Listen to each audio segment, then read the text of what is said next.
Let's hit it here. Yeah. Welcome to Patscast, the unofficial Regina Pats podcast. I'm Matt. I'm Chris. And this is our episode for January the 30th, 2022. Cordell Larson, left circle, walking in, drops it, Matejchuk, one-timer, massive save, Drew Sim, holy smokes, he just robbed Damon Hunt. Wow. Here comes Bedard, right side, drops it back, throws it back and across, scores! Boryavalis on the far side. Here's Spencer to Dubinsky, left circle, wrist shot. Where's the rebound? They score! Tie Spencer! Spencer with his first as a Pat. Well, Chris, a bit of a stumble this week, it feels like, which is kind of, I mean, it's a neat thing. It's encouraging to say that we're going into these games maybe expecting wins or at least points out of them. And when you stumble, it's discouraging. When we were in our losing streaks there, it was a bit of a different feeling. You were kind of almost expecting or maybe not surprised when you lost. But this week, it kind of felt like a bit of a step back in a sense. It was just, I don't know. I mean, this is junior hockey. You're going to have these ups and downs, and this is one of those down weeks, hey? Yeah, definitely. Coming in, you had some high hopes to get some points. A couple teams right near you in the standings, and just giving up multiple leads, against Brandon there. That was a tough one. I mean, and the Moose Jaw game, a hot team in Moose Jaw. They've really been rolling since the big shellacking the Pats put on them last time. Yeah, and just had nothing there, I think. Yeah, so a bit of a surprise opponent here with the Wheat Kings. That changed less than 24 hours before that game was supposed to start. So it was originally slated as a Prince Albert game. I think this probably had a little bit to do with the TSN broadcast that TSN was likely already there, set up, ready to go, and then Prince Albert has to pull out. And thankfully, whoever could figured out that Brandon, and we have a couple games still to make up with them, and Brandon was available, so we got to play Brandon instead. They lost their game against Saskatoon, so it was actually, I believe it was in Saskatoon, so they might have been like on the road this way, so maybe it worked out just like that. Okay, well, it worked out well for the scheduling. Didn't work out so well in the end for the score. Started off really pretty encouraging. I was there. I sat down a little bit lower this time. I brought my son, so we exchanged our seats and sat in a different spot. And we were sitting down in kind of about 6 or 7 rows up in the Pats defending zone for 2 periods. And so we saw the first period, and the game against Prince Albert, they said they only gave up, it was like 17 shots or something like that. So I was kind of watching, and it really was, I could see why they were playing that way. It seemed like in the first period, it was just every shot that Brandon tried to take was challenged and sticks in the lane, and I could see how they could end up with such low shot totals. Things seemed to kind of fall apart a little bit in the second and third period, but I think that it wasn't that we took a lot of penalties. It was just Brandon really took advantage of the power plays they did get. Yeah, you look at the shot total, 23 for Brandon in that game, but like you said, 3 for 5 on the power play. Yeah, that was the real difference. It was in this game, and it was a bit of a feisty game too. I don't know if the guys had a little maybe extra in them and a little pizzazz. They wanted to make a name for themselves on national TV or not, but for a team that we haven't played a lot lately, it feels like there's a lot of animosity. Yeah, no doubt, and I think maybe Ridley Gregg kind of started it with a little scrum in front of keeper there, and it kind of started. Sure. I don't know if that was the first one that happened, but then a couple fights, the carrier fight. Oof, that was a dandy. Yeah, that was a good one. But I mean, in the end, discouraging. We only got 2 power plays out of that game, which was maybe, I don't want to say the difference, but with the way our power play can go, could have got a few more goals out of that maybe, but.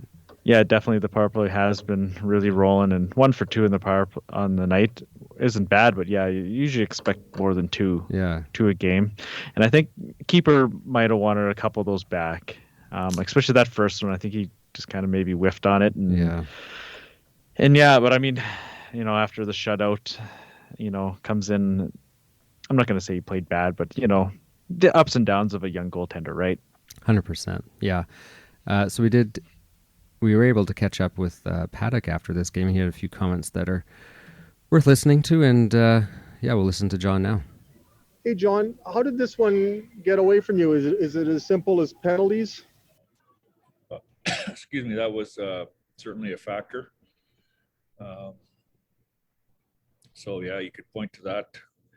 I think Keeps could have had a couple of those goals too, especially the first one. And I thought in the third period it just showed a little bit of our youth. Needed a little bit more maturity. We turned the puck over. We turned the puck over when they ended up getting the winning goal. And for quite a bit of the period, we just turned the puck over the neutral zone. They switched it up. They backed off a little bit, had four guys back, and we couldn't make the plays that we were making earlier because of their guys back. So we didn't put it in, and it ended up costing us.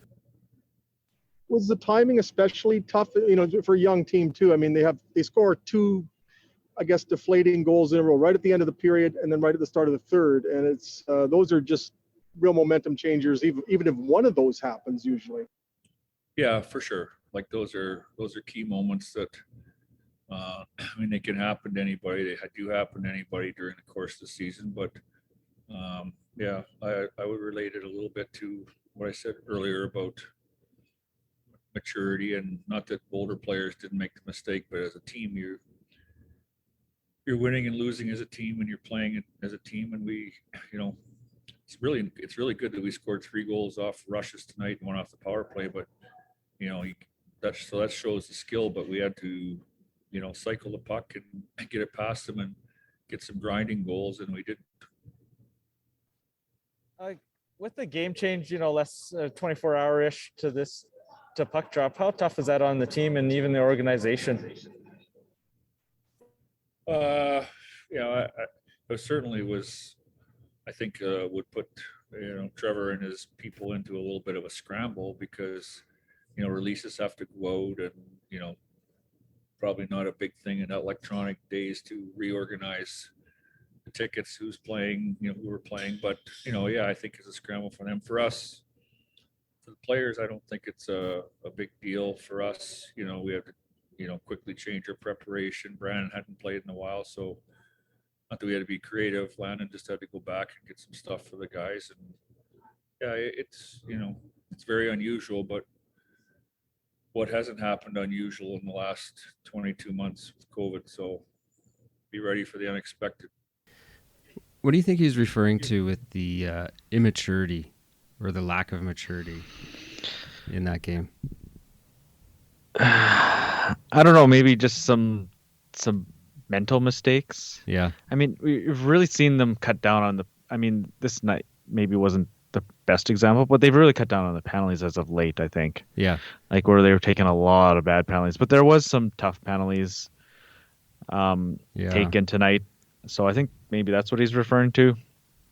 And then he did have a really good point there in I lost my train of thought.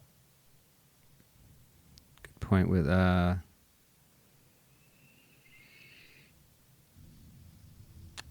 manufacturing goals. I think he said something about. Yeah, I totally blanked. Okay. Anyways, I mean, I agree. Like that Leighton Feist penalty, I could see is interesting because I saw he was getting away with a lot. I was watching this play, and the cross check. Yeah, he was getting away with a lot, and he was doing all this stuff, and they finally caught him actually just on a hold, which out of everything he was doing, actually was maybe one of the most insignificant parts of what he was doing. And I mean, he's one of our younger players. Is that something like you get away with one thing and then you just keep pushing and pushing, and then you finally get caught, and then you're on the penalty kill again. And I don't know if they scored on that one exactly, but Riker Evans then took one too, right? Like it's just maybe it's just that. I mean, the fine details can be the difference in the game, right? You take that penalty and they get a late goal in the second, and then they get one, and that's that, right? And it just didn't seem like they had. once they lost the lead, it seems like maybe that's what he's talking about. They didn't have the ability to then shake it off and then come back and get it back. Well, that's a good point, because with the stats saying here, if they're leading after the first, they're 10-0. Leading after the second, they're 15-0. Trailing after the first, they're 1-12-1. Trailing after the second, they're 0-14-1. So they really need that lead.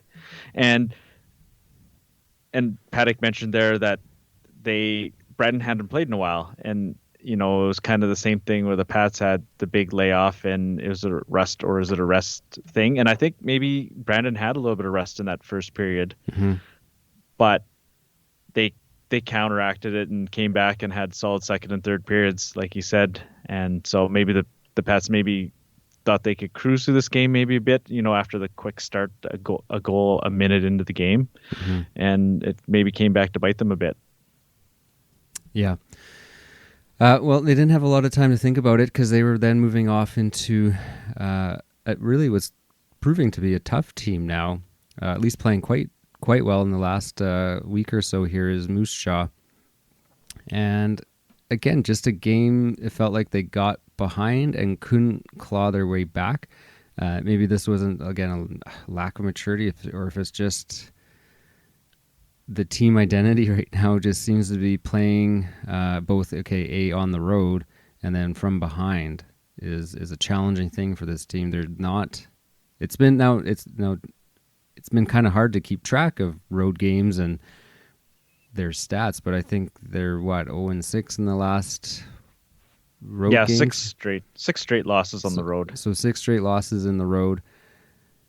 I mean, is Moose Jaw a road game? Who knows? Like, you're not on the road wary from it, but it's not your home building. And then, just getting down and not being able to claw back into it. They did have a bit of a push there in the third, which was okay, but just another.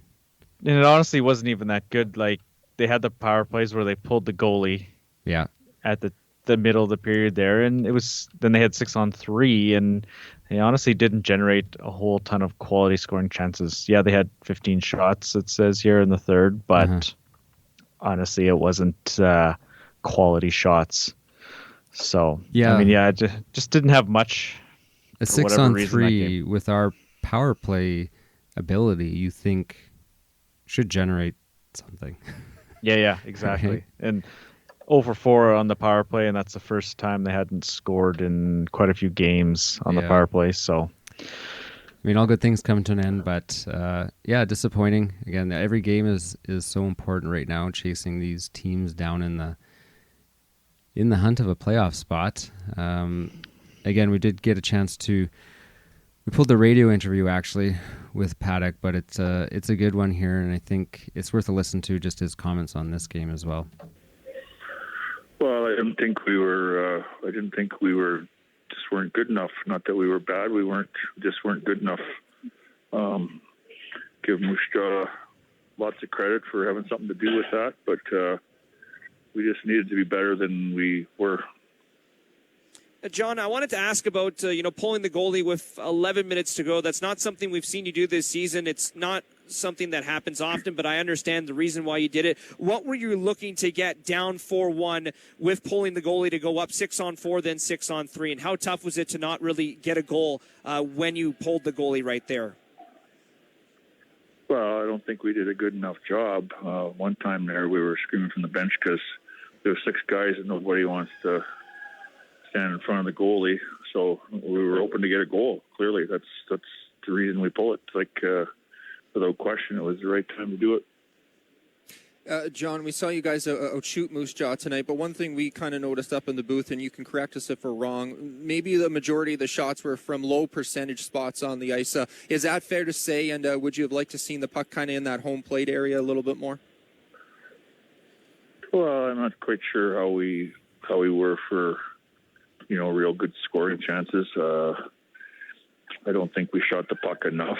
For one thing, I don't think Tedachuk's been very good against us. We're really missing Zach Stringer, who's probably the best net front guy in the league. So we need to do a better job for sure there. And you mentioned Zach Stringer. Has that been tough not having him, especially tonight, given the power play didn't really create a ton of offense, in which if you have probably him in the lineup, you're maybe able to get 1 or 2 on the power play? Well, he's a key part of it. Like I said, he's the best net front guy in the league. And so we missed that, but there's lots of players. They got to do it. We need to get more shots through, for sure. John, just quickly, I want to ask you about the month of February coming up for you guys. Lots of hockey to play. 9 games on the road. How key of a stretch in the season is it going to be for your group? Well, it's key, but a rink's a rink. Like I don't. Yeah, like we've been playing good hockey. We've allowed something like 65 shots in 3 games. Our last 3 games total. Like we have to go get some points, but like I said, a rink's a rink. Anyway, so as they alluded to, the bit of a road swing coming up here, and first of all, we got a home game against Saskatoon. It could be a challenging game. Team we are chasing for sure. A little bit ahead up in the standings of us. They have 44 points. We're down at 33. So a fairly good team there. But, any game is winnable. It'd be nice to wrap up their bit of a home stand here and then before they go off on the road swing with a win. But some challenging games coming up. Yeah, and it's going to be tough on this team that hasn't really been great on the road. No, yeah, the team, I had to look it up here. They're 5-10 on the road, so that's not great. Not even close to that 500 mark. They're only, that makes them 11-9-0-1 at home, so just barely over 500 at home. Yeah, as well. So and yeah, John was kind of playing down that maybe that's what he needs to do and say, guys, it's not that big of a difference. Just hockey's hockey, the rink's a rink, and if we play properly, we can win some of these games. Some good tests here against Lethbridge on the Friday, Calgary on the Sunday, and then kind of a weird one on the Tuesday against Edmonton, that afternoon game that they traditionally do. Against it. Why does it always seem to be against us, though? Seems like we've had it a few times. So they have, I think it's only school-age kids allowed. Yeah, something like that. But that being I'm not said, even sure. I was watching a Calgary game last night, a NHL game, and they're not at full capacity. So I don't know know. This is going to be 11 a.m. game with I don't know how many people there. I mean, what did that building hold? 18,000, 19,000, Yeah. right? So, I mean, I don't think they pack it on the school day games, but I'm sure they got plenty of room for who they want to bring to the game, right? Okay. Because I seen Edmonton only had 5,000 the other game, so I mean, I don't think they're capped. I think they're under some restrictions. Yeah, no, I don't think they're exceeding that cap. Like, I don't Okay. think there's more demand, right? Yeah. Okay. Right. I am not 100% sure, but say it's 50%, then they should be able to hold 9,000, right? Yeah, but maybe the right. top level is blocked off for all Kings games, and Mhm. the limit's less because it's only the bottom bowl or something like that. I don't know, but it's been a struggle. I think even if it wasn't restricted, it might be a struggle for some of those teams still as well. Yeah. They got to pick up some points here. Lethbridge is behind them in the standings. Saskatoon's going to be a tough game. Calgary's just ahead of them. You got to win some of these games. You kind of got to go on a streak. You look at Moose Jaw winning 6 in a row. They've jumped up to 4th in the conference now. Mm-hmm. You just can't be win one, lose one, win one, lose one or something. They got to go on a little bit of a hot streak here, just to give themselves a chance to get into these playoffs. Like, yeah, okay, you get in the playoffs, but man, do you really want to finish 7th or 8th? That's gonna be a quick exit, I think. Yeah. Like, can you make it to 6th and give yourself a chance? I mean, Red Deer sitting at 3rd. They've looked pretty good, but yeah, you got to make the playoffs, yes, but kind of go from there. But they need to get a hot streak going here, get some points, get some wins going, get some confidence. You know, Bedard, you know, maybe I'm not say we're on him, but he's come around, right? He just had a 9-game point streak with like 25 points. So that's more what we were expecting, right? And, you know, he's looking a lot better. You know, Howe's still rolling. You know, it was a tough game in Moose Jaw. Everybody got held off the score sheet, but other than that, you know, they've looked good. The offenses look pretty good. I think they just got to clean up the defense a little more, right? Yeah, it's I mean, like you were saying, and we've been saying this for weeks now. Every game is huge. It's super tight in that kind of that 5 to 9, 10 spot, 11 spot even, right? Yeah. Like it's every game is super important. We're playing those exact teams we need to beat: Lethbridge, Calgary. You know, in Edmonton, that's gonna be a tough game, but who knows? They're beatable, and Saskatoon too, right? We need to try and get some points out of this, and this could be a pretty pivotal week actually. If we, you know, do something silly and go 0 out of 4 games, that's going to be rough. So yeah, we need to. It's kind of getting to some crunch time here. I mean, it's a lot of games left, but still, you can't get too far behind, right? Exactly. And the games, like I said last week, the games in hand aren't really maybe the best thing with the schedule being so condensed at the end. It's going to be tough to get some wins if you're playing like 4 and 5 or whatever. It's going to be tough. So, all right. Well, let's give the boys our best vibes and hopefully get some W's out of this. All right. So we got one home game though, and we'll see you guys at the rink for that one. All right. Good night, folks. Good night. Patscast is a proud member of the Saskatchewan Podcast Network. If you're interested in other homegrown podcasts with a wide variety of topics, check out saskpodcastnetwork.com.